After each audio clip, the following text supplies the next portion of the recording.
Todd Cirillo is a poet, publisher, and a pirate.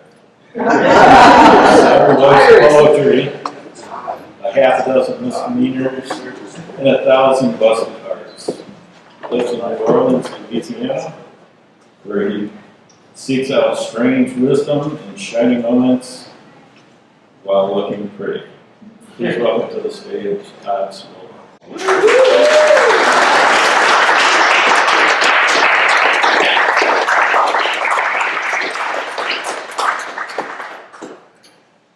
We should all look pretty, shouldn't we? Yes. Yeah. We do our best. Do our best, even at our worst, it's our best. Holy shit, let's see this. Let's see if we can get this done. Okay, it is Saturday night happy hour. Yes, it is, right? Yes, it is. Even though we don't have Right. Pretend you're getting free drinks. It's Saturday happy hour, right? Oh. This is for all the poets, too. Perspective. It was the last time you would stay over, ever, and I wasn't sad about it. We agreed to say it was not you, and it was not me. But really, we know, deep down, that the next time we're at the bar telling our story, one of us will say it was definitely you.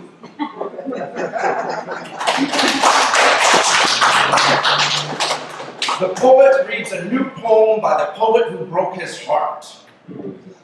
The realist in me knew the day would arrive when she would switch from writing love poems all about me to writing them about someone who is not me.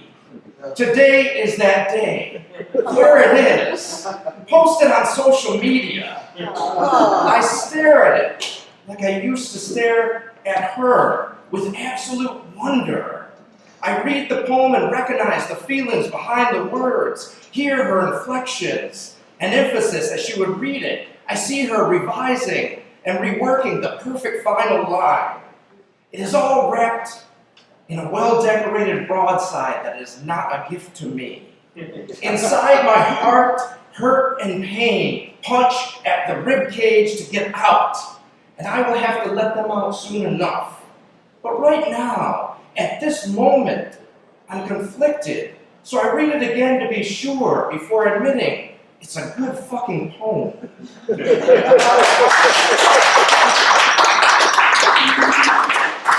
Another one for the poets. Useful poetry.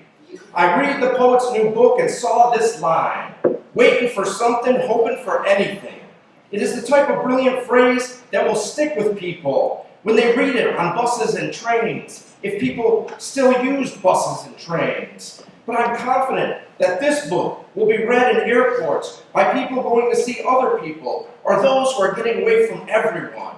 It'll have significance during breakups and given as gifts to impress. It will be quoted at weddings and funerals. And lines will be stolen by those who call themselves poets. It'll be opened over and over again and again. And it'll be opened only once and placed on a shelf with other books with crisp spines and unstained pages. Don't take it personally. Pages will also get covered in gin and tonics, baby food, spaghetti sauce, birthday cake, dark chocolate, red wine, and white Russians. Other times, your book will solve problems, such as an unbalanced pool table or crooked washing machine.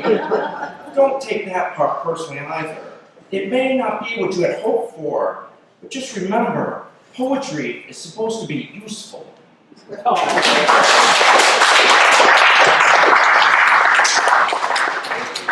Poetry suckers. I am proofreading her book of poems, which will be published this year, and smiling at all the idiot men who will read it and seriously believe that the poems in the book are all about them.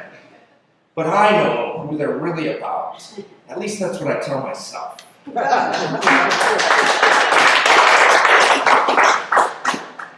A New Orleans compliment. I was trying to be clever while she was simply being thoughtful. She said she describes me to her friends as kind and genuinely happy. Something about that didn't quite cover it for me, so I smiled confidently and said, "Don't forget ruggedly handsome." She laughed, touched my cheek, and reminded me I've seen you in rainbow tutus, red spaghetti strap dresses, wrapped in feather boas full of glitter on a disturbingly regular basis, always with a huge smile on your face. In fact, your niece tells her kindergarten teachers and classmates that her uncle wears tutus. You see how it would be difficult to describe you that way. And I smiled again, feeling oh so pretty.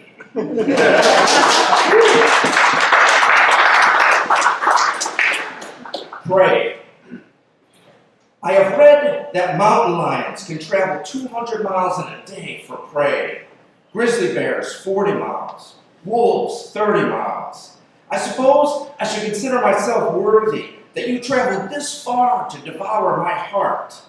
So I try to see it as a compliment, instead of the fact that I just wasn't fast enough to get away.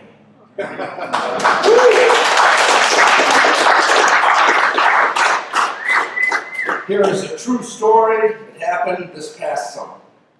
Outlaws. I drive up the final hill of Bonnie and Clyde, Louisiana State Highway 154, now called Parish Road 300. Bugs splatter my windshield instead of bullet holes.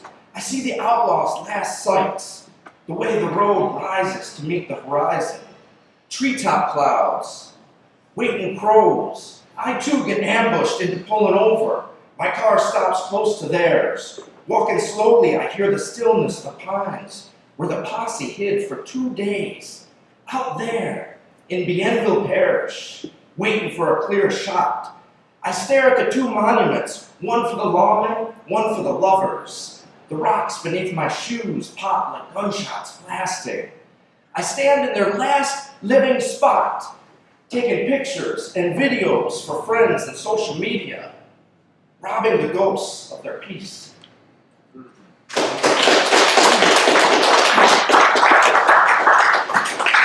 Alpha Male 2024, although unfortunately it's still applicable now, so 2025. True story. A group of 12 bros just off the swamp tour come out of the bar yelling and backslapping. They stand in the sun by the bayou all tough, high-fiving, talking about bitches and how they're gonna tear Bourbon Street up, dog. The toughest of them shout at the gator in the water about how they could take that motherfucker. The gator is far out of reach and unimpressed, while the others laugh and punch each other in their barbed wire tattooed arms, wearing freedom isn't free t-shirts and MAGA hats while sipping their passion fruit high noons.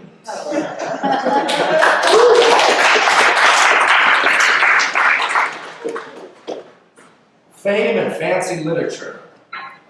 I am sitting in Harry's Corner Bar, listening to the din of people talking loudly in the summertime heat of New Orleans. I am on a 2-day bender, out celebrating something I really don't know and cannot name. I am pushing myself too hard, trying for something, for anything to spark. A middle-aged woman with silver-streaked hair puts a 5 in the old jukebox and plays Lukenbach, Texas by Waylon Jennings. She doesn't know that I wrote a poem about that very song. In fact, the poem is called Lukenbach, Texas.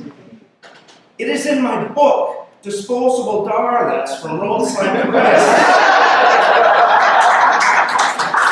This photograph right here in the same bar, blow-up dolls and all. If I had the book with me, or the poem memorized, I'd recite it to her, under the purple neon Abita beer sign. But she's since moved on to Garth Brooks, and that is just not conducive to respectable literature.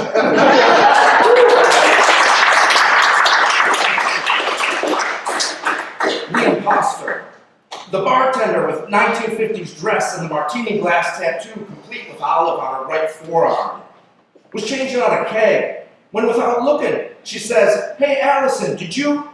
At this moment, she looked up. "Oh, you're not Allison." I replied, "No, I haven't been Allison for quite a while." She laughed and dropped the bottle opener in her hand. When the actual Allison showed back up, the bartender said, "Allison, I had something to say to you, but I forgot." I laughed, but Allison didn't get it and walked away again.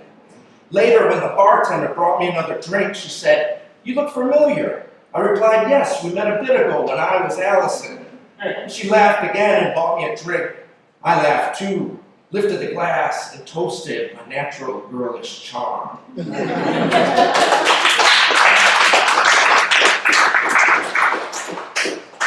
Hard not to try. I have never been good at the letting go, but she is making it hard not to try. She tells me sweetly she wants to stay in touch, do all the things we planned and promised, to continue to talk and text, keep adding to our playlist, be creative, help one another, send pictures of the flowers we see during our days. But every day without flowers, I tried a little harder.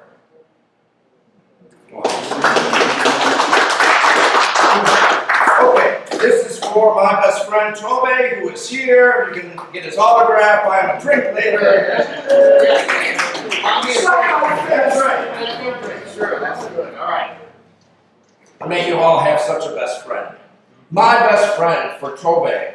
I felt the vibration, looked down, and saw he was calling me. On the phone, no less. No text, no email, no quick Facebook comment. A real person-to-person connection. You can go months without actually speaking. He hates talking on the phone. I answer quickly, what's happening, my man? Nothing, only faraway voices mumbling amid background noises. I try again, one last time, saying, I hang up. I text him, hey brother, you must have butt dialed me. A response came quickly, no butt dialing, buddy, the phone was in my front pocket. And that sums up my best friend.